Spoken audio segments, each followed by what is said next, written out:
அதுபடி இயேசு கிறிஸ்து தெளிவாக சொல்லியிருக்கிறார், ஆவியையும் ஆத்மாவையும் சரீரத்தையும் நரகத்துக்கு தள்ள வந்தவருக்கே பயப்படுங்கள். ஆமென்.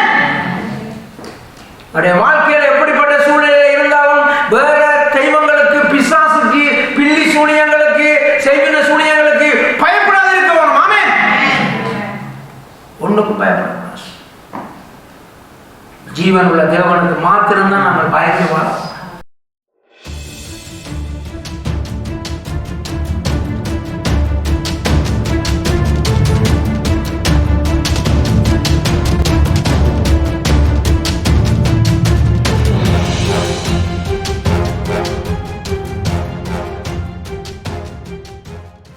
ரிலேஷன்ஷிப், உறவு மிக முக்கியமானது.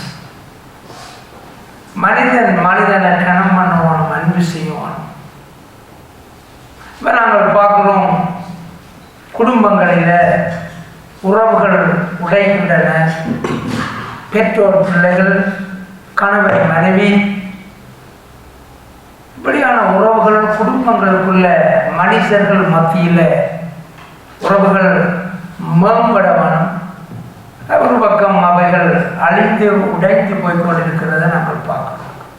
இன்றைக்கு எங்களுடைய வாழ்க்கையில் நான் எந்த ஸ்தானத்தில் நிற்கிறேன், என்னுடைய குடும்பத்தோட உறவு மேம்படுவதற்கு நான் எந்த ஸ்தானத்தில் நிற்கிறேன் என்று நாங்கள் ஆராய்ச்சி பார்ப்போம். நாங்கள் சொல்லிடலாத எல்லாத்துக்கும் காரணம் அவர் தான், அவள் தான் என்று நாங்கள் சொல்லி கொண்டு தப்பி முடியாது. இன்றைக்கு உறவுகள் உடைகிறதுக்கு நான் என்ன இடத்துல நிற்கிறேன் என்றதை முதலாக நாங்கள் பார்ப்போம். அதை நாங்கள் கவனிப்போம். அப்படி நாங்கள் சுய பரிசோதனை செய்தால்தான் ஒரு குடும்பம் மகிழ்ச்சியாக வாழ முடியும், நிறைவாக வாழ முடியும். அதை நான் நீங்கள் கவனிப்போம். எங்களுடைய தேமா இன்றைக்கு அது கிடையாது. இன்றைக்கு தேமா வேறு ஒரு தேமா, ஒரு சிக்கலான தேமா. இன்றைக்கு வாழ்க்கையில ரொம்ப கேள்விகள் வருகின்றன. ஒரு மனுஷன் வறண்டு போயிருக்கக்குள்ளதான் நிறைய கேள்விகள் வரும். மனைவி கவனிக்காவிட்ட மனைவியில் ஒரு சந்தேகம் வரும். எங்கேடா இந்த மனசு போகுது, எங்கே வருது, எங்கேடா டெலிஃபோன் காய்க்குது, என்ன கவனிக்குது. நாங்கள் எப்ப வறண்டு போய் தனிமையை உணர்கிறோம், அப்பதான் நிறைய கேள்விகள் வரும். ஒரு நாளைக்கு 2 மணித்தியாலத்து பொருட்கள் அடிக்கிற மனுஷன் டெலிஃபோனா காணையில், மனுஷன் டெலிஃபோனா காணையில் மேல முடிய அந்த அழகிய போட்டுடும். சந்தேகம் வரும். அதுக்கு பிறகு அவவிசுவாசம், அதாவது நம்பிக்கை இல்லாத சூழ்நிலைகள் வரும். அப்படி என்னுடைய வாழ்க்கையில வறட்சியும் தனிமையும் வேதனைகளும் கலக்கங்களும் இருக்கக்குள்ளதான் என்னுடைய உறவுகள்ல கேள்வி உண்டாகிறது, ரிலேஷன்ஷிப்ல கேள்வி உண்டாகிறது. அப்ப தேவனோடு எங்களுடைய உறவு எப்படி இருக்கிறது அதை நாங்கள் பார்க்க போறோம். மனிதன் உறவு வேற ஸ்டடிஸ். மனிதன் தேவனோடு எங்களுடைய உறவு எப்படி இருக்கிறது என்றால், நாங்கள் எப்பொழுது தேவனை நோக்கி கூப்பிடுவோம் என்றால், அல்லது தேவன் மேலே எங்களுக்கு எப்ப கேள்விகள் வரும் என்று சொன்னால், நாங்கள் நினைக்கிற காரியங்கள் ஒழுங்காக நடக்காவிட்டால், நாங்கள் எதிர்பார்க்கின்ற விஷயங்கள் நேர்த்தியாக நடக்காவிட்டால், நாங்கள் கடவுளை பற்றி யோசிக்கிறோம், எங்களுடைய வாழ்க்கையை பற்றி யோசிக்கிறோம். இன்றைக்கு நான் எப்படி வாழ்ந்து கொண்டிருக்கிறேன் என்று சிந்திக்க துவங்குகிறோம். அப்ப தேவனோட உள்ள உறவை குறித்து இன்றைய நாளில் பரிசுத்த ஆவியானவர் நம்மோட பேச விரும்புகிறார். நாம பார்க்கிறோம், தனிப்பட்ட அனுபவங்களை பார்க்கக்குள்ள ஒரு மனுஷனுக்கு துன்பத்துக்கு மேல துன்பம் வரைக்க, இழப்புக்கு மேல இழப்பு வரைக்க, அல்லது எங்களுடைய ஜெபத்துக்கு பதில் கிடைக்காவிட்டால், நாங்கள் நினைக்கிற காரியங்கள் நடக்காவிட்டால், பலவிதமான சவால்களை நாங்கள் சந்திக்கின்ற சேலஞ்சஸ், அவைகளை சந்திக்கின்ற சூழ்நிலைகள் இருக்கும் பொழுது, தேவனை பற்றிய காரியங்களே எங்களுக்கு கேள்வி உண்டாகிறது, சந்தேகம் உண்டாகிறது. இப்ப நாங்கள் பார்க்கலாம், தர்க்க ரீதியாக பகுத்தறிவு ரீதியாக சிந்திக்கிற மனுஷர்கள் இருப்பார்கள். கொஞ்ச காலம் பொறுத்து யோசிக்க துவங்குவார்கள், கடவுள் ஒன்று இருக்கிறார், சூரியன் இப்போ இப்படி உண்டான்னு சொல்கிறாங்க. அதில் இருந்து இது பிரிஞ்சது, இதில் இருந்து அது பிரிஞ்சது, குரங்கில இருந்து மனுஷன் வந்தது, குரங்கில இருந்து மனுஷன் வந்தது. ரெண்டு குரங்கு இருந்து இருக்கக்கூடாது. எல்லா குரங்கும் என்ன மாறி இருக்கணும்? மனுஷனே மாறி இருக்கும். எல்லாரும் ஒரு குறிப்பிட்ட காலத்தில் குறிப்பிட்ட அளவு குரங்கு தான் இருந்திருக்கும். அப்போ அவ்வளவு குரங்கும் மனிதனாக அத்தனை மாதிரி இருக்கும். அப்போ இந்த கேள்விகள் வர அந்த கடவுள் உண்மையா உருவம் இல்லை, ஒரு பெரிய கடவுளா, எப்படி இவர் இதெல்லாம் கேள்விகள் உண்டாகும். அடுத்து வெளிப்புற தாக்கங்கள் என்று சொன்னால் சமூகத்தில் ஒரு பைத்தியார கூட்டம் பண்ணுவாங்க. அப்ப யோசனை உண்டுவாங்க. எங்களுடைய பிறப்பு, வளர்ப்பு, கலாச்சாரம் அது ஒரு காரியத்தை காண்பித்து இதுதான் தெய்வம் என்று சொன்னதை நாங்கள் வழிபட்டு வந்த நாங்கள் இன்றைக்கு ஒன்றுமே இல்லாத ஒரு இடத்துல எப்படி ஒரு தெய்வத்தை பார்க்கிறது என்று தெரியாமல் நிற்கிறவர்களாக இருக்கலாம். உலகத்தில் சொல்லுவாங்க, இந்த ஐரோப்பாவில் பாருங்க கடவுளே இல்லை என்ற சிந்தனையோட வாழ்ந்து கொண்டிருக்கிறாங்க பாருங்க பெரும்பான்மையான மக்கள். அப்ப எங்களோட சூழல்கள், கலாச்சாரங்கள், உலக கண்ணோட்டம் எங்களை குழப்புது, மனுஷனை குழப்புது. அப்ப அதனாலதான் தேவனை பற்றிய சந்தேகங்கள் மனிதனுக்கு எழும்புகின்றன, உண்டாகின்றன என்பதை நாங்கள் கவனிக்கிறோம். அப்ப இந்த கேள்விகள் பைபிள்ல உள்ள முக்கியமான பாத்திரங்கள், முக்கியமானவர்களுக்கு உண்டானதா என்பதை நாங்கள் கவனிப்போம். இதெல்லாம் நாங்கள் பார்க்கிறோம். யாத்திராகமம் 5:22 நாங்கள் பார்க்கிறோம். மோசேக்கு வருகிறது. மோசே கேட்கிற கர்த்தரிடத்தில் திரும்பி போய், ஆண்டவரே இந்த ஜனங்களுக்கு தீங்கி வர பண்ணினது என்ன, ஏன் என்னை அனுப்பினீர்? கேட்க கேட்க பார்வோன் ராஜா இந்த அவர்ல பேருந்து விடையில்லை, இந்த அவர்ல பேருந்து விடையில்லை. எகிப்து பார்வோன் ராஜா விடையில்லை, விடுதலை செய்யலை. ஏழைக்கு மேல வேலையை கூட்டுறாங்க, அடி விழுகுது. கொண்டாங்கடா செங்கல்ல, கொண்டாங்கடா இன்னும் அதிகமாக கொண்டாங்கடா, அடி விழுகுது. அப்ப இதை பற்றி பேசின மோசைக்கு கேள்வி வருகிறது. அடே சும்மா ஆடு மேய்ச்சி கொண்டிருந்த என்ன கூட்டியது இவ்வளவு ஜனங்களை விடுதலையாக கொண்டாந்து இன்றைக்கு நான் பார்வனோட கதைச்சா பிறகு எல்லாரும் அடி விழுது. அப்ப என்ன ஆண்டவர், நான் உண்மை நம்பி எல்லாம் வந்தேன். அப்ப என்னோட பேசினது கடவுள் இல்லையா? என்ன மூளை ஏதாவது அறிவு ஏதாவது தனக்குள்ள பேசிக்கொண்டதா? அதுக்குள்ள சந்தேகம். ஏனென்றால் தேவனுடைய உறவு எங்களுக்கு தெரிய வேணும், கர்த்தரை குறித்து தெரிய வேணும். அவர் ஒரு காரியத்தை சொன்னால் அதை விசுவசித்துக் கொண்டு நாங்கள் ஓடிக்கொண்டிருக்க வேணும். ஒழிய ஒவ்வொரு நாளும் பக்கத்தில் நின்று கொண்டு தம்பி அதை தூக்கி அங்கே போய் இதை தூக்கி இங்கே போய் சொல்லி கொண்டிருக்க மாட்டேன். அப்ப இந்த சூழ்நிலை எதிர்மாறாக வந்த உடனே மோசே சிந்திக்க துவங்குகிறார், கேள்வி கேட்கிறார். ஏன் என்னை அனுப்பினீர்? ஏன்னா நீ சொன்னது நடக்க இல்லை. அவர் நினைச்சா கர்த்தர் சொன்ன மாதிரி எல்லாம் பார்வோன் ராஜாவோட கதைச்ச உடனே உழவு அற்புதங்களை அடையாளங்களை செய்த உடனே எல்லாம் ஓடுமுறாண்டு விட்டு வரண்டு அவர் நினைச்சு கொண்டு வந்திருக்கிறார். நம்மளுடைய வாழ்க்கை செலவுகளை அப்படித்தான், நாங்கள் நினைக்கிற மாதிரி நடக்காமல் இருக்கலாம். ஜோபு சன்மார்க்கனும் உத்தமனும் என்று வேதத்தில் எழுதப்பட்டிருக்கு. அப்படிப்பட்ட ஒரு அருமையான மனுஷனுடைய வாழ்க்கையில் எல்லாம் வாழ்க்கையினுடைய கனவு தவிடுபொடியாகி போய் இழந்து போய் நிற்கிறார். தன் வழியை காணக்கூடாதபடிக்கு தேவனால் வளைந்து கொள்ளப்பட்டவனுக்கு வெளிச்சத்தினால் பலன் என்ன? தேவனால் வளைந்து கொள்ளப்பட்டவன் என்றால் தேவ பிரசன்னத்திலே வாழ்கின்ற ஒரு மனுஷனுக்கு பாருங்க, அவருடைய வாழ்க்கை எவ்வளவு வேதனையா இருந்தது பாருங்க. கேள்வி உண்டானதா இல்லையா? கேள்விகள் உண்டாகத்தான் செய்தன. சங்கீதம் 13:1 பார்க்கிறோம். தாவீது ராஜா எவ்வளவு பெரிய காரியங்களை அவர் ஆயத்தப்படுத்தினார், பாட்டு படித்தார், பெரிய அழகாக எல்லாத்தையும் வர்ணித்தார். யுத்தங்கள், சூழ்நிலைகள், ஓடி ஒழிக்க வேண்டிய சூழ்நிலைகள் வரும் பொழுது தேவனை பார்த்து கூப்பிடுறார், கர்த்தாவே எதுவரைக்கும் என்னை மறந்திருப்பீர்?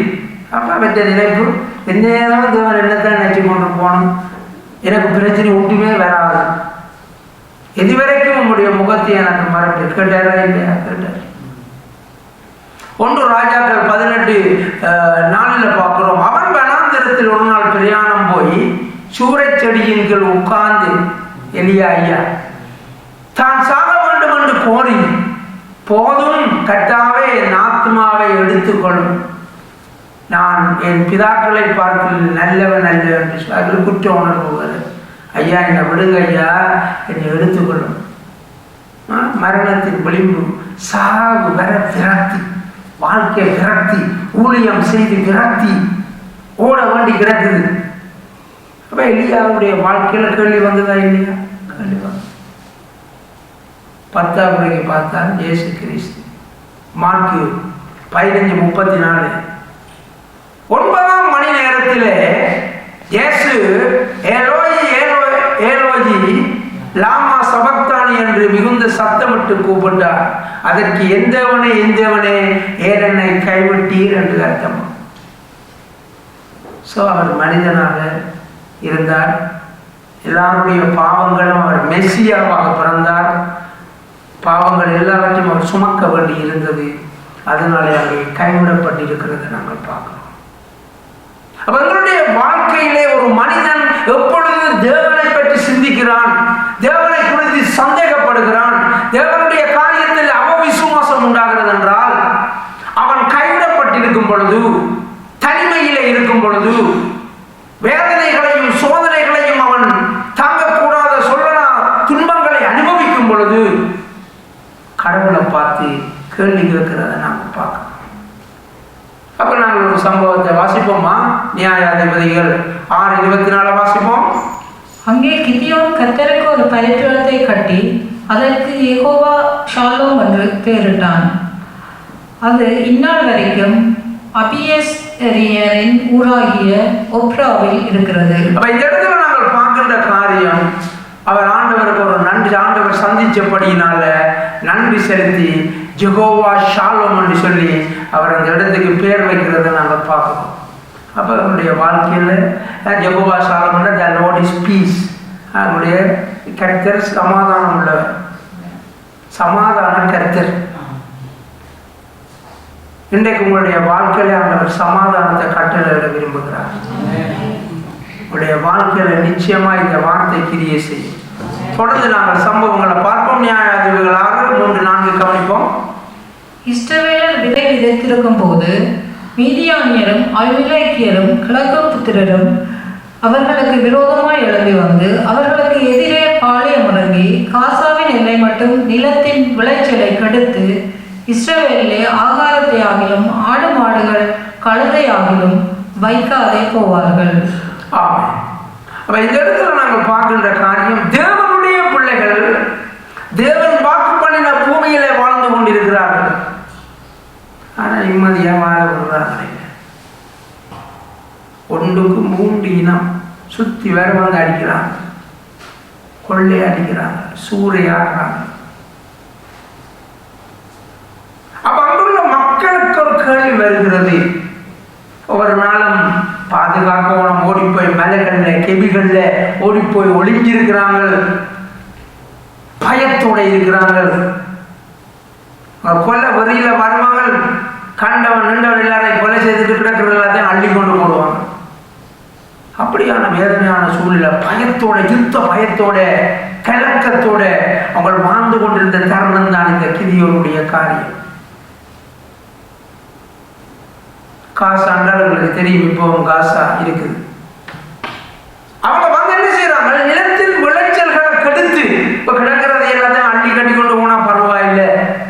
நிலத்தின் விளைச்சல்னா நிலெல்லாம் பூத்து காட்சி இப்ப கிடக்கிற எல்லாத்தையும் மிதிச்சு கொள்ளை அடிச்சு நாசம், அதாவது அவர்களுடைய எதிர்காலத்தை நாசமாக்கி. அதான் அந்த விஷயம். இன்றைய சாப்பாடு அள்ளி கொண்டு போட்டாங்க பரவாயில்லை, பார்த்தால் நாளைக்கு அடுத்த கிழமை அடுத்த மாசத்துக்குரிய சாப்பாட்டையே கொண்டு போறாங்க. என்னோட வாழ்க்கை எங்க இருக்குதுன்றதை பார்ப்போம். அவருடைய எதிர்காலம் எப்படி இருக்கிறது சிந்திக்காருடைய ஆவியானவர் இன்றைய நாளில் நம்மோடு பேசிக் கொண்டிருக்கிறார். சில வேளையில் இந்த எதிர்காலமே இல்லாத சூழ்நிலை இது, அதைத்தான் நம்பிக்கொண்டிருக்கிறோம். ஆனால் அது கிடைக்காது என்று தெரிகிறது இப்பொழுது. அதான் அந்த நிலத்தின் விளைச்சல்களை கெடுத்து இஸ்ரவேலிலே ஆகாரத்தை ஆகிலும் ஆடு மாடுகள் கழுதைகளை ஆகிலும் வைக்காதே எல்லாத்தையும் கொண்டு போடுவார்கள். எப்படியான ஒரு வேதனையான சிச்சுவேஷன் பாருங்க. வாசிப்போம் 12:13. கர்த்தருடைய தூதனானவர் அவனுக்கு தரிசனமாகி, பராக்கிரமசாலியே, கர்த்தர் உன்னோடு இருக்கிறார் என்றார். அப்பொழுது கிதியோன் அவரை நோக்கி, என் ஆண்டவரே, கர்த்தர் எங்களோடு இருந்தால் இவைகள் எல்லாம் எங்களுக்கு நேரிடுவானேன்? கர்த்தர் எங்களை எகிப்திலிருந்து கொண்டு வரவில்லையா என்று எங்கள் பிதாக்கள் எங்களுடைய விவரித்து சொன்ன அவருடைய அற்புதங்களை எல்லாம் அங்கே. இப்பொழுது கர்த்தர் எங்களை கைவிட்டு மீதியானியர் கையில் எங்களை ஒப்பு கொடுத்தாரே என்றான். கர்த்தர் எங்களோடு இருந்தால் அவருடைய அற்புதங்கள் எல்லாம் எங்கே? எங்களுடைய வாழ்க்கையில் அப்படியான கேள்விகளோட யாரையாவது இருப்பீர்களா? ஆண்டவர் உங்களை ஆசீர்வதிக்க விரும்புகிறார். உங்களுக்கு ஒரு சமாதானத்தை தர விரும்புகிறார். கர்த்தர் எங்களோட இருந்தால், இவ்வளவு கதையெல்லாம் சொன்னாங்களே, ஆண்டவர் செங்கடலை இரண்டாக பிளந்தார், யோர்தான் நதியை பிளந்து கொடுத்தார், இவ்வளவு அற்புதங்கள் நடந்தது என்று சொல்லி நாங்கள் பார்க்கிறோம். இப்படியெல்லாம் சொல்லி கொடுத்தாங்களே, அந்த கர்த்தர் இப்ப இங்க ஏன் ஒவ்வொரு நாளும் வந்து இவங்க எங்களுக்கு அடிச்சுட்டு போறாங்க? மீதியானர், அமலேக்கியர், கிழக்கு புத்திரர்கள் ஏன் ஒவ்வொரு நாளும் வந்து எங்களை துன்பப்படுத்துறாங்க? கேள்விகள் வருது, போராட்டம். இந்த ஒரு மனுஷனுக்குள்ள அந்த கேள்வி வருது. தேவனுடைய தூதனானவர் அவனுக்கு தரிசனமாகி பேசும் பொழுது துணிஞ்சு கேட்கிறான். கிதியோன் அவரை நோக்கி, அப்ப இந்த இடத்துல நாங்கள் பார்க்கின்ற காரியம், கர்த்தர் உன்னோட இருக்கிறார் என்று வந்த செய்திக்கு பதிலாக கிதியோன் கேட்ட கேள்வி, அந்த கர்த்தர் இப்ப எங்க என்று கேட்கிற கேள்வி பாருங்க. ஆண்டவர் இருக்கிறவராக இருக்கிறார். அவன் சொல்லுவோமா? அவன் நாங்கள்லாம் நாங்கள் கிட்டி போவோம். நாங்கள் கிட்டி போனால் அவர் கிட்ட வருவார். அதான் வாழ்க்கையில் நாங்கள் கவனிக்க வேண்டிய காரியம். ஒரு நாளும் தேவன்களை கைவிடுகிற தேவன் கிடையாது. வாசிப்போம் நியாயாதிபதிகள் 6:1-2 வாசிப்போம். என்ன நடந்ததுன்னு பார்ப்போமா? பின்னும் இஸ்ரவேல் புத்திரர் கர்த்தரின் பார்வைக்கு பொல்லாப்பானதை செய்தார்கள். அப்பொழுது கர்த்தர் அவர்களை 7 வருஷம் மீதியானரின் கையில் ஒப்பு கொடுத்தார். மீதியானரின் கை இஸ்ரவேலின் மேல் பலம் கொண்டிருந்தபடியால் இஸ்ரவேல் புத்திரர் மீதியானர் நிமித்தம் தங்களுக்கு மலைகளில் உள்ள கெபிகளையும் குகைகளையும் அரணாலை ஸ்தலங்களையும் அடைக்கலமாக்கி கொண்டார்கள். முதல்ல நாங்கள் பார்ப்போம் வரலாறு. கிதியோன் தம்பி கிதியோனும் கூட தெரியல. கிதியோன் இன்றைக்கு பார்த்து கொண்டிருக்கிறார். எங்கேயா வந்த கடவுள் அவங்க பிடிச்சதாரு காணையில் ஒரு நாள் பயத்தில் இருக்கிறோம். அது கிதியோன் சிந்தனை. ஆனால் கிதியோனுக்கு தெரியணும் அவன் மேலே அம்மா அப்பா அவங்களுக்கு வரலாறு தெரியும். கிதியோன் சொல்றார் பாருங்க, முற்பிதாக்களுக்கெல்லாம் நடந்தது என்று சொன்னாங்க. அப்ப இவர் யோசிக்கல, இன்றைக்கு நாங்கள் ஏன் துன்பப்படுறோம்? இஸ்ரவேல் புத்திரர் கர்த்தரின் பார்வைக்கு பொல்லாப்பானதை செய்தார்கள். அப்பொழுது கர்த்தர் அவர்களை 7 வருஷம் மீதியானியரின் கையில் ஒப்பு கொடுத்தார். வாழ்நாள் முழுக்க ஒப்பு கொடுத்தார் என்று இல்லை. 7 வருஷத்துக்கு பிறகு அவருக்கு ஒரு பிளான் இருந்தது. யாரை சந்திக்க போற? 7 வருஷத்துக்கு பிறகு கிதியோனை. கரைகளை தெரியாம உங்கள் துக்க நாட்கள் முடிந்து போம். ஆமே சொல்லுங்க. அவ்வளவு ஆண்டவர் ஒரு வரையறையை வச்சிருக்கிறார். உணர்வதற்கு, மெய்யான தேவனை தேடுறதுக்கு. ஆமாம் சொல்லுவாங்க.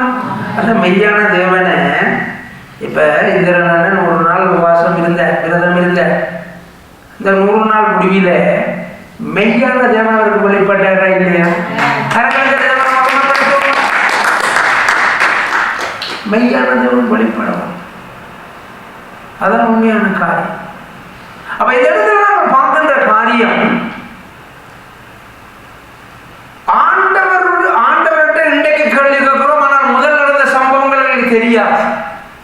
நாங்கள் எல்லாத்தையும் சேர்த்துட்டு நாங்கள் ஆண்டவரிடத்தில் நாங்கள் ஒப்புரவாக கற்றுக்கொள்வோம். ஆண்டவரே, எங்களுடைய இந்த கண்ணீருக்கு என்ன ஆண்டவரே காரணம் கேட்கலாம். தேவனிடத்துல கேள்வி கேட்கலாம்.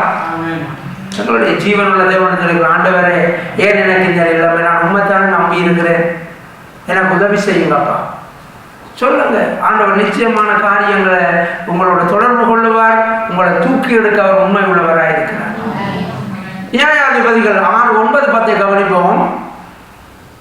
எகிப்திய கையில் நின்று உங்களை ஒடுக்கின யாவருடைய கையில் நின்றும் உங்களை ரட்சித்து அவர்களை உங்களுக்கு முன்பாக துரத்தி அவர்கள் தேசத்தை உங்களுக்கு கொடுத்து, நான் உங்கள் தேவனாகிய கர்த்தர் என்றும் நீங்கள் குடியிருக்கும் அவர்கள் தேசத்தில் உள்ள எமோரியருடைய தேவர்களுக்கு பயப்படாதிருங்கள் என்றும் உங்களுக்கு சொன்னேன்.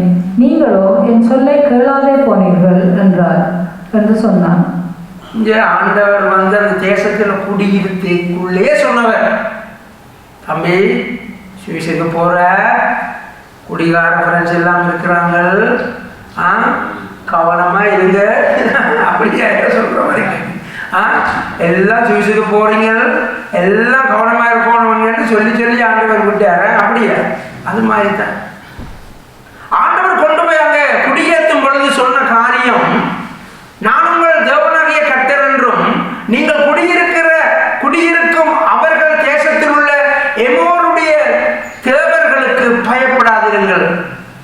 இப்போ பார்க்க வேண்டிய ரகசியத்தை பார்க்கணும். இவங்க இங்கே வந்தாங்க, இங்கே வந்தவரே ஆடல் பாடல் பஜனை, ஏசப்பாக்கு ஒரு பஜனை, கர்த்தருக்கு ஒரு பாட்டு, எங்களை கொண்டு வந்தார், காப்பாற்றினார், கடலை பிச்சு கொண்டு வந்தார், மலையை பிச்சு கொண்டு வந்தார், எரிக்கோவை விளை செய்தார், எல்லாம் சொல்லி எல்லாம் பாட்டு. 10 பேர் பாட்டு ஏற்றி இருக்கிற மிரியாமோட சேர்ந்து. அப்படியா ஒட்டே பாட்டு ஆண்டவருக்குரிய ஆராதனை. இப்போ இந்த இடத்துல பார்க்குறோம், கொஞ்சம் பொறுத்து காலம் போக போக அவங்கள்ட்ட தெய்வங்கள்ல பாருங்க, பயங்கரமான வடிவத்தை உருவத்தை செய்து 4 கத்தியோட 4 அம்போட வச்சு தெய்வத்தை வச்சுட்டு, இதை நீ கும்பிடாம போனீங்கன்னா அவளுக்கு வந்து கழுத்தை விட்டும். ஆண்டவர் சொன்ன வார்த்தையை பாருங்க, எமோருடைய தேவர்களுக்கு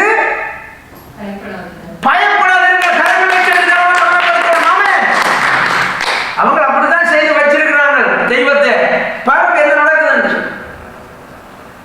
உங்களை அப்படித்தான் சொல்லுவாங்க, நீங்கள் இதெல்லாம் பயணம் போயக்குள்ள ரங்கி கும்பிட்டு போகாவிட்டால் உங்களோட வாகன சரி யானை வரும், சிங்கம் வரும் என்றாங்கள். ராஜ் ஒரு நாள் நாங்கள் வேற தேவர்கள் என்று எதை சொன்னாலும் ஒன்றுக்கும் பயப்படக்கூடாது. ஆமென். அதுபடி இயேசு கிறிஸ்து தெளிவாக சொல்லியிருக்கிறார், ஆவியையும் ஆத்மாவையும் சரீரத்தையும் நரகத்துக்கு தள்ள வல்லவருக்கே பயப்படுங்கள். ஆமென். நம்முடைய வாழ்க்கையில் எப்படிப்பட்ட சூழ்நிலை இருந்தாலும் வேற தெய்வங்களுக்கு, பிசாசுக்கு, பில்லி சூனியங்களுக்கு, செய்வின சூனியங்களுக்கு பயப்படாது இருக்க வேணும். ஆமென். ஒண்ணுக்கும் பயப்படக்கூடாது. ஜீவன் உள்ள தேவனுக்கு மாத்திரம்தான் நாங்கள் பயந்து வாழ. நியாயாதிபதிகள் 6:14 கவனிப்போம்.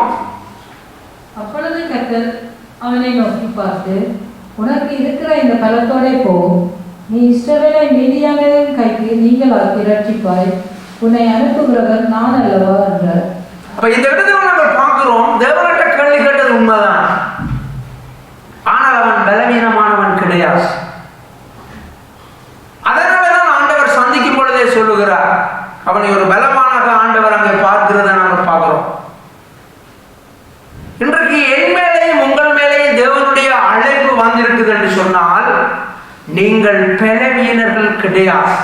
ஆமென் சொல்லுங்க. உங்களுக்கு ஒரு ஆண்டவர் ஒரு அழைப்பை தந்திருக்கிறார் என்றால், ஆண்டவர் உங்களை வந்து சந்தித்திருக்கிறார், உங்களை மீட்டிருக்கிறார், உங்களை ரட்சித்திருக்கிறார் என்றால், உங்களுக்கு ஒரு அழைப்பை, ஒரு ஊழியத்தினுடைய காரியத்தை தந்திருக்கிறார் என்றால் நீங்கள் பலவீனமானவர்கள் கிடையாது. அப்ப இந்த இடத்துல பார்க்கிறோம், உனக்கு இருக்கிற இந்த பலத்தோட போகின்ற ஆண்டவர் சொல்கிறத நாங்கள் பார்க்கிறோம். இன்றைக்கு ஆண்டவர்கிட்ட நாமும் மகிமைப்படட்டும். இன்றைக்கு தேவராசனை வந்து கனகாலத்தின் பிறகு அந்த வேர்ஷிப் பண்ணியிருக்கேன். மகிமைப்படுத்தணுமா? ஹாஸ்பிட்டல்ல டிசம்பர் கோமாவில் படுத்திருந்தவர். அப்ப இதுதான் ஆண்டவர்கிட்ட காரியம். இப்போ எங்கள்கிட்ட இருக்கிற பலத்தோட ஆண்டவர் ஊழியம் செய்யணும். ஏனென்றால் இவருக்குள்ள இந்த கேள்விகளுக்கு நாங்களே துன்பப்படணும், நாங்களே வேதனைப்படணும், நாங்களே கண்ணீர் விடணும், எங்களுடைய கடவுள் எங்க, கர்த்தர் எங்க என்று கேட்டது உண்மைதான். இப்ப ஆண்டவர் அவரைத்தான் பயன்படுத்த போறாரு. அவருக்கு இப்பதான் இனித்தான் விளங்க போஸ்.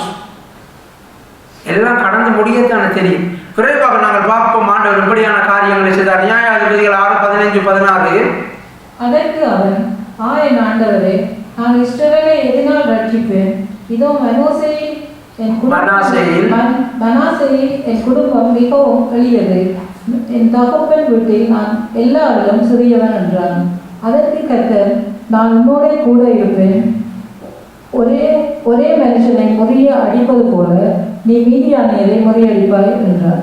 நாங்கள் பார்க்குறோம், இது இன்னொரு குடும்பம் மனாசே. ஆண்டவர் இந்த இடத்துல செய்கிற காரியத்தை பாருங்க. என் குடும்பம் மிகவும் எளியது, ஏதாவது சிம்பிளான குடும்பம், கஷ்டமான குடும்பம், வறுமையான குடும்பம். என் தகப்பன் வீட்டில் நான் எல்லாரிலும் சிறியவன். பாயமோடு பொத்தி குணங்களை கூட அப்படியான பிள்ளை தான், சின்ன பிள்ளை. ஏன்னா அந்த காலத்தில் உங்களுக்கு தெரியும், ஒரு 50 வருஷத்துக்கு முதலேயே நாங்கள் யாழ்ப்பாணத்தில் வாழ்ந்த காலத்தில் வயதுக்கு மூத்தவர்கள் வந்திருக்கிறார்கள் என்றால் கதிரியை விட்டு ஒழுங்குவோம். எங்களோட குடும்பம் அப்படிதான்.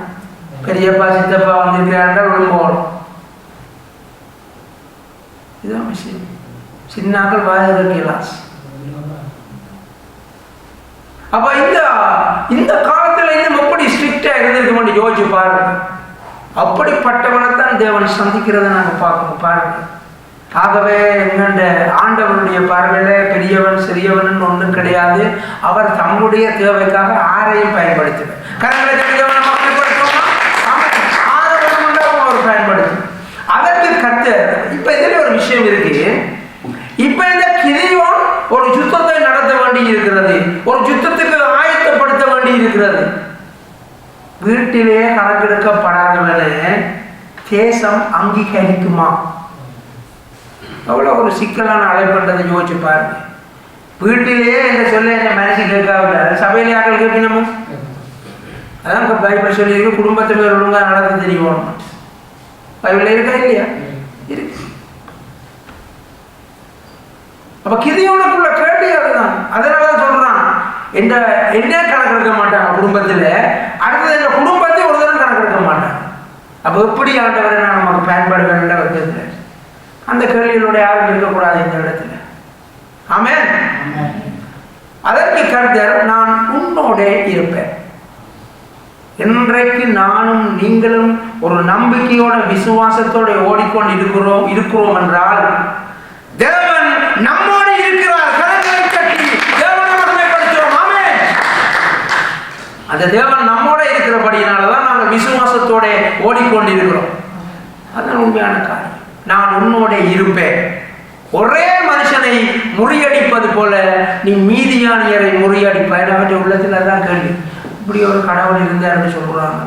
அப்படி என்றால் ஏழு வங்களங்களை துன்பப்படுத்துறாங்க. அடே ஜிவா, உன்னைய கொண்டு நான் அவங்களை அடிக்கிறேன். பாருங்க, இவ்வளவு ஒரு பெரிய ஒரு காரியம். நம்முடைய வாழ்க்கையில நிறைய கேள்விகள், சந்தேகங்கள், வேதனைகள் இருந்து கொண்டு இருக்கலாம்.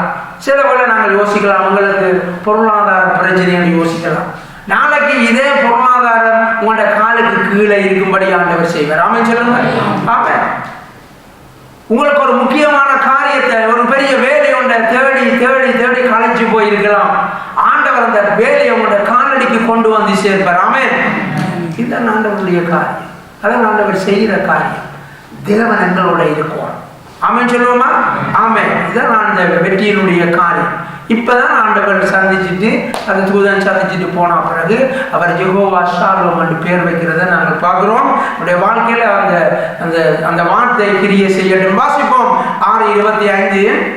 அன்று ராத்திரியிலே கர்த்தர் அவனை நோக்கி, நீ உன் தகப்பனுக்கு இருக்கிற காளைகளை 7 வயதான 2 காளையை கொண்டு போய் உன் தகப்பனுக்கு இருக்கிற பாகாலின் பலிபீடத்தை தகர்த்து அதன் அருகே இருக்கிற தோப்பை வெட்டி போட்டு. அப்ப எமோரியருடைய தேவனுக்கு பயப்பட பண்ணாமன்னு ஆண்டவர் சொன்னவர். அந்த தெய்வத்தின் பேர் என்ன இல்லை, பால். பாகால். இதான் இப்போ அண்மையில செய்திகளில் வந்து ஒரு காரியம். ஓகே. அப்ப இந்த பாகாலின் பலிபீடத்தை தகர்த்து, அந்த பாகாலை யார் கும்பிட்டு மேலே நின்று உன் தகப்பனுக்கு இருக்கிற பாகாலின் பேர். இப்ப வேண்டிய அப்பாவுக்கு இந்த குடும்பத்துக்கு ஒரு பலிபீடம் இருக்கு. குடும்பத்துக்கு ஒரு கோயில் இருக்கிற மாதிரி குடும்பத்துக்கே ஒரு கோயில் இருக்கு பாருங்க. பாகால் கடவுள். உன் தகப்பனுக்கு இருக்கிற பாகாலின் பலிப்பீடத்தை தகர்த்து அதன் அருகே இருக்கிற தோப்பை வெட்டி போடும். ஏற்கனவே வீட்டில் காதை பிடிச்சு முறுக்குறாங்க, மண்டையில குட்டுறாங்க. அப்பாண்ட கடவுளை போய் அடிச்சா அப்படி இருக்க மாட்டேன் விடுவாங்களா? யோசிச்சு பாருங்க, எப்படியான சிக்கலான ஊழியம் என்றதை யோசிச்சு பாருங்க. சும்மா கிதியோன் போய் வந்தான் என்றால் அவனுடைய தனிப்பட்ட வாழ்க்கையில கிதியோன் பட்ட காரியங்களையும் அனுபவங்களையும் சிந்திக்கணும். அதுதான் நமக்குள்ள விசுவாசத்தை கொண்டு வரும். ஆமென். யோசிச்சு பார்க்கிறான். குடும்பத்தில் என்ற கதையை கேட்க மாட்டாங்க, சரி என்ற குடும்பத்தையே ஊர்ல கணக்கெடுக்க மாட்டாங்க. இதுதான் ஆண்டவருடைய காரியம். அப்பான்ற தெய்வத்தை போய் அடி என்று சொல்லி அப்ப விளங்குதா இந்த தேவனுடைய பிள்ளைகள் என்னத்தை வழிபட்டு கொண்டிருக்கிறார்கள் என்று விளங்குதா? அந்த குடும்பத்துக்குள்ளதானே ஆண்டவர் ஒருவனை தெரிஞ்சு கொள்றார். பாருங்களேன், கட்டாவே கூப்பிட்ட ஒருவனை ஆண்டவர் தெரிஞ்சு கொண்டார் இல்ல. பாகால கும்பிட்டவர்களுடைய தேவனுடைய ஜனங்களுக்குள்ள இருக்கிற ஒரு குடும்பத்தில் இருந்தெல்லாம் ஆண்டவர் தெரிஞ்சு கொண்டார். அதனால ஆண்டவருடைய தெரிவு எப்படி இருக்கும் என்றெல்லாம் நானும் நீங்களும் கணக்கு போட தேவையில்லை, முடியாது. ஆண்டவர் எப்படிப்பட்ட குடும்பத்தில இருந்தும் ஆண்டவர் ரட்சிக்க வல்லமையுடையவர். ஆமென். ஆமென். அப்ப இந்த இடத்துல ஆண்டவருடைய அழைச்சதை நாங்க பார்க்கிறோம். 7:22 என்ன நடக்குது? 300 பேரும் எக்காலங்களை ஊதுகையில் கர்த்தர் பாளையம் வந்தும் ஒருவர் பட்டயத்தை ஒருவருக்கு விரோதமாய் ஓங்க பண்ணினார். சேனையானது சேரோத்தில் உள்ள பெட்சிட்டா மற்றும் தாபாத்திற்கு சமீபமான ஆபேல் எல்லை மட்டும் ஓடி போய். அப்ப இந்த இடத்துல பார்க்க இதுல ஏன் இந்த வசனங்கள் சேர்க்கப்பட்டிருக்கிறது சொன்னால், ஏன்னு சொன்னால் சரி ஆண்டவர் கிதியோனை அழைச்சதைத்தான் நான் பார்க்க விரும்பின காரியம். கிதியோனுடைய வாழ்க்கை எப்படி இருந்தது கேள்வி கேட்கிறார். முதலாவது நாங்கள் பார்த்தோம், மோசே கேள்வி கேட்டார், தாவீது கேள்வி கேட்டார், யோபு கேள்வி கேட்டார், எரேமியா கேள்வி கேட்டார், கிதியோன் கேள்வி கேட்டார், இயேசு கிறிஸ்து கேள்வி கேட்டார் என்று சொல்லி நாங்கள் பார்க்கிறோம். ஏன் எங்களுடைய வாழ்க்கையில அநேக கேள்விகள் இருக்கலாம். ஆனால் ஆண்டவர் விளங்கப்படுத்தினார், நான் உங்களுக்கு அழகான தேசத்தை கொண்டு குடியமர்த்தினான், எமோரியருடைய தேவர்களுக்கு பயப்பட வேண்டாம் என்று சொன்னான். ஆனால் நீங்கள் அங்க பயந்து அவங்களுக்கு வாழ்ந்தீங்க. மனுஷனுக்கு பயந்து வாழ்ந்தது ஓகே, ஆனால் அவருடைய தெய்வங்களுக்கு பயந்து வாழ்ந்தீங்களே, அதுதான் பிரச்சனை. ஆனால் நானும் நீங்களும் மனுஷனுக்கோ தெய்வங்களுக்கோ பயப்பட வேண்டிய அவசியம் கிடையாது. ஆமாம், அவங்க இன்னொரு தேசத்தில் இருந்தபடியால் எந்த நாளும் வந்து அவங்களை அடிச்சு களவெடுத்து கொண்டு போனாங்க. பொருளாதார சேதம், உயிர் சேதம், மரண பயம், 24 மணித்தியாலமும் கண் கலக்கம். அப்படிப்பட்ட சூழ்நிலையிலே வாழ்ந்த ஒருவனைத்தான் ஆண்டவர் தெரிந்து கொள்றதை நாங்கள் பார்க்கணும். அப்ப இந்த இடத்துல ஆண்டவர் அந்த யுத்தத்தை அவனை கொண்டு அழகாக நடத்தாது. இன்னொரு கதை, இன்னொரு சம்பவம், எப்படி ஆண்டவர் அவங்களை ஆயத்தப்படுத்தினார், எப்படி அந்த யுத்தத்தை நடத்தினார் என்பது இன்னொரு விஷயம் இருக்கிறது. இதை நான் சுருக்கமாக நாங்கள் பார்க்கின்ற காரியம், ஆண்டவர் அவனை கொண்டு பெரிய காரியங்களை செய்தார், யுத்தத்திலே வெற்றியை கொடுத்தார், எதிரி சேனைகள் எல்லாம் ஓடி போயிட்டு என்று சொல்லி நாங்கள் பார்க்கிறோம். கரங்களை கட்டி நாங்கள் தேவனைப்படுத்துவோம். அது இன்னொரு சப்ஜெக்ட், எப்படி ஆண்டவர் அவர்களை ஆயத்தப்படுத்தினார் என்று, யுத்தத்திற்கு ஆயத்தப்படுத்தினார். நியாயாதிபதிகள் 8:28 வாசிப்போம். இந்த பிரகாரம் மீதியானியர் திரும்ப தலையெடுக்க கூடாதபடிக்கு இஸ்ரவேல் புத்திரருக்கு முன்பாக தாழ்த்தப்பட்டார்கள். தேசமானது கிதியோனின் நாட்களில் 40 வருஷம் அமைதலாயிருந்தது. பார்த்தீங்களா இந்த தம்பி கண்ட கேள்வி? அந்த ஐயாமாரெல்லாம் சொன்னாங்களே ஆண்டவர் அப்படி அற்புதங்களை செய்தல்லவா எகிப்திலிருந்து கொண்டு வந்தார் என்று, அந்த கர்த்தர் எங்கே என்று கேட்ட கேள்வி. இன்றைக்கு அந்த தம்பி, அந்த ஊழியக்காரன், தேவனுடைய பாத்திரம் கிதியோன், அவனே கொண்டு ஆண்டவர் வெற்றியை கொண்டு வந்து மீதியானியர் திரும்ப தலையெடுக்க கூடாதபடிக்கு, ஒரு நாள் மீதியானருக்கு பயந்து இருந்த பிள்ளைக்கு முன்பாக பாருங்க வசனங்களை, மீதியானியர் திரும்ப தலையெடுக்க கூடாதபடிக்கு இஸ்ரவேல் புத்திரருக்கு முன்பாக அவர்கள் தாழ்த்தப்பட்டார்கள், காலுக்கு கீழே கொண்டு வரப்பட்டார்கள். கர்த்தர் எல்லாவற்றையும் மாற்ற வல்லமையுடையவர். உங்களுடைய சத்துருக்கள் உங்களுடைய காலடிக்கு கொண்டு வருவார். ஆமா, சத்துருவை பார்த்து பயப்படக்கூடாது. ஏனால் தேவன் உங்களோட இருக்கிறது தான் முக்கியமான பாயிண்ட். தேவன் நம்மோட இருக்க வேணும். தேசமானது கிதியோன நாட்களில் 40 வருஷம் அமைந்ததாக இருந்ததாமே. உண்மையான விசுவாசமான நாட்கள் வலிமையாக மேல் இருக்கணும். ஏன் ஒரு நாள் 2 நாள் 5 நாள் 10 நாள் இல்லை சமாதானம். 40 வருஷம் இந்த கிதியோனோட தேவன் பேசின காரியத்தின்படி ஆண்டவர் இந்த சமாதானத்தை கொடுத்தார். இன்றைக்கு உங்களோட வாழ்க்கையில நீண்ட நாட்களாக கவலையோட துக்கத்தோட வேதனையோட எப்படிப்பட்ட சூழ்நிலையில இருந்தாலும் ஆண்டவர் உங்களுக்கு பின்னுக்கு ஒரு அழகான சமாதானத்தை இன்றையில இருந்து வைத்திருக்கிறார் என்பதை மறந்து போகக்கூடாது. ஆமென். ஆண்டவர் எல்லாவற்றையும் அழகாக ஒழுங்குபடுத்தக்கூடியவர். ஆகவே மீண்டும் நாங்கள் இந்த வசனத்தை வாசித்து எழுந்து நிற்போம். வாசிங்க. நியாயாதிபதிகள் 6:24. அங்கே கிதியோன் கர்த்தருக்கு ஒரு பலிபீடத்தை கட்டி அதற்கு யெகோவா ஷாலோம் என்று பெயரிட்டான். அது இந்நாள் வரைக்கும் அபியேஸ்கரின் ஊராகிய ஒப்ராவிலே இருக்கிறது. ஆமென். அதனால பாடலை மாத்துங்க. ஆண்டவருடைய சமூகத்தில் வாங்க பாட்டு படிக்க. ஆண்டவருடைய சமூகத்தில் கண்களை மூடி ஒரு வீசை. முதலாவது தெளிவாக நாங்கள் பார்ப்போம். எங்களுடைய தேவனாலே கூடாத காரியம் ஒன்றுமில்லை. எல்லா சூழ்நிலைகளையும் மாற்ற அவராலே கூடும் என்பதை மறக்கக்கூடாது. எப்படிப்பட்ட சூழ்நிலைகளாக இருந்தாலும் எங்களுடைய தேவன் அதை மாற்றுவார். எங்களுடைய துக்கங்களை சந்தோஷமாக மாற்றுவார். எங்களுடைய வேதனைகளை ஆறுதலாக மாற்றுவார். எங்களுடைய கலக்கத்திற்கு பதிலாக சமாதானத்தை கட்டளையிடுவார். இன்றைக்கு நம்முடைய வாழ்க்கை மாறப்போகிறது. ஆண்டவர் கிதியோனை அழைக்கும்போது வீட்டிலேயே நான் சிறியவர், என்னுடைய குடும்பமோ எளிது என்று சொன்னவனை கொண்டுதான் ஆண்டவர் 40 வருஷம் அந்த தேசத்துக்கு ஒரு சமாதானத்தை பெற்றுக் கொடுத்தார். இன்றைக்கு உங்களுடைய ஊழிய அழைப்பின் மூலம் எத்தனை பேருடைய கண்ணீர் துடைக்கப்படுமோ கர்த்தர் அறிந்திருக்கிறார். உங்களுடைய ஊழியங்களின் மூலம் எத்தனை பேருடைய வாழ்க்கை நரகத்தில் இருந்து ஆசீர்வாதமாக மாற்றப்படுமோ கர்த்தர் அறிந்திருக்கிறார். நானும் நீங்களும் செய்ய வேண்டியதெல்லாம் கர்த்தர் எங்களை அழைக்கும் பொழுது கீழ்ப்படிந்து அவருக்கு ஓடிப்போய் ஊழியம் செய்வது.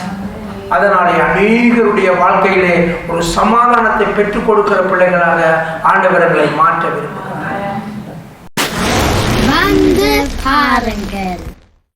ஆசீர்வாதம் நிரம்பி வழிந்தோடும். Come and see.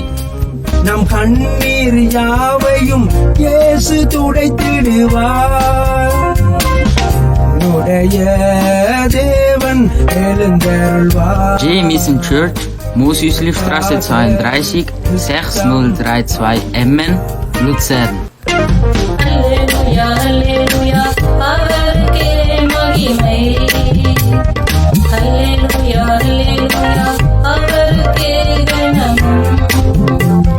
Halleluja, Halleluja, அவருக்கே துதிகள். Halleluja, Halleluja, அவருக்கே புகழ்ச்சி. உடைய தேவன் எழுந்தருள்வார். எனக்காக யுத்தம் பண்ணுவார். உடைய தேவன் எழுந்தருள்வார்.